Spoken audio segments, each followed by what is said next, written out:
service station shootout. A man shot by police after opening fire at officers. Protest chaos. Dozens of activists shut down the world's busiest coal port in Newcastle. South Sydney playmaker Sam Burgess at the centre of the NRL's latest scandal. And she's done it again. It's 3 in a row! It's her birthday! Wonder Mayor Winks rewrites the record books. This is NBN News with Tyson Cottrill. Good evening. At least 5 people have been killed as Tropical Storm Florence hits over the United States east coast, whipping up a deadly combination of heavy rain and a ferocious storm surge. Although Florence has now been downgraded from a hurricane, the storm's slow march inland is giving it plenty of time to cause maximum damage. A wall of wind and pounding rain.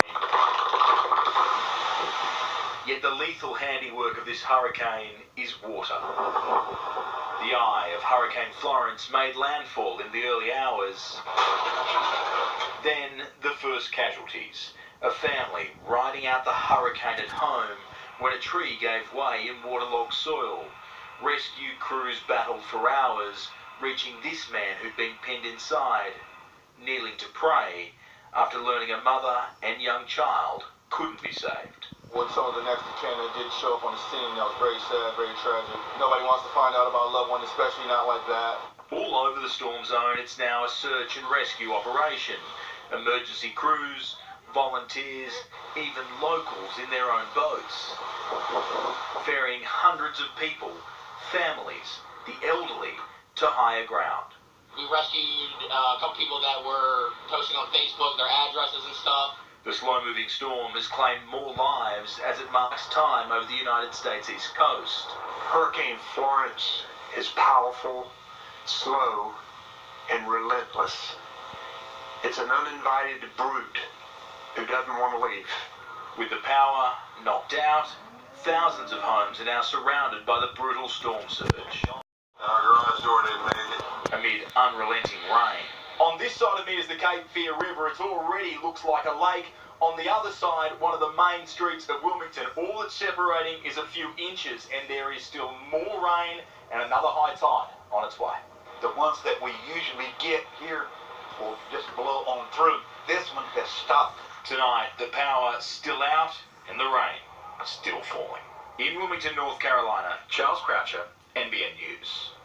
Gunfire has shaken a sleeping Queen Being awake as a man paced the streets firing a shotgun at random.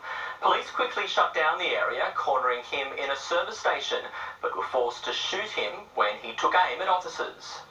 Bloodstained pavement and a double-barrelled shotgun. This is where a gunman's early morning rampage ended in a shootout with police. This is a reasonably quick incident, but suffice to say, that very traumatic to those that witnessed it. It all started at around 4 a.m. in Queanbeyan. Witnesses claim an armed man was on the main street, firing shots at passing vehicles. We took these calls from distraught members of the community. The officers responded within a couple of minutes. They were on scene. Juanita was woken by gunfire. I half asleep when I was to the window and I saw a truck.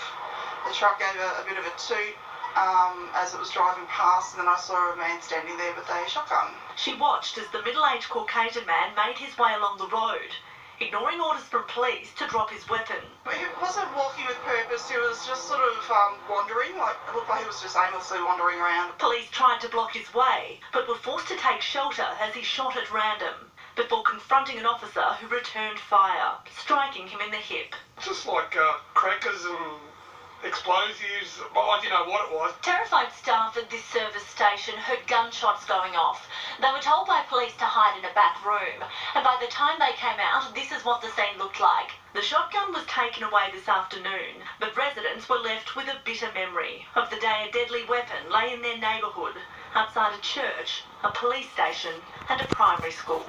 I don't understand what's happened to this country. Fiona Willan, NBN News. He's the South Sydney star player who's just signed a multi-million-dollar contract with a pull-out poster of his grinning face in today's paper. But tonight, Sam Burgess is at the centre of the Rabbitohs nude video scandal, his Facebook account used for the vulgar chats. He's the bunny who's gone to ground. No sign of Sam Burgess at his Maroubra home after he was named in today's paper as one of the players allegedly involved in a vulgar video chat with a young woman. Screenshots from the call made from Burgess's Facebook Messenger account show a naked man and another flashing his backside. Their identities are not known. The 23-year-old woman reportedly started chatting to the star after reaching out through his verified Instagram account, alerting him to a fake online dating profile using his images. Thanks, Burgess replied in a screenshot of the alleged conversation. Then, the boys want to FaceTime. Ha ha, okay, she says. Go for it. In a statement, the club said its CEO had a discussion with the woman yesterday afternoon and gave her a commitment it would investigate her complaint with the utmost confidentiality and respect. The release also revealing another incident involving player Zane Musgrove, saying he's been charged with 2 counts of assault, 1 domestic violence related and for recklessly destroying property. Burgess's pregnant wife Phoebe today pulled out of a highly publicised appearance as an ambassador at the races. Whether Burgess can put on a brave face when he walks on the field in just over an hour, we'll have to wait and see. Elise Baker, NBN News.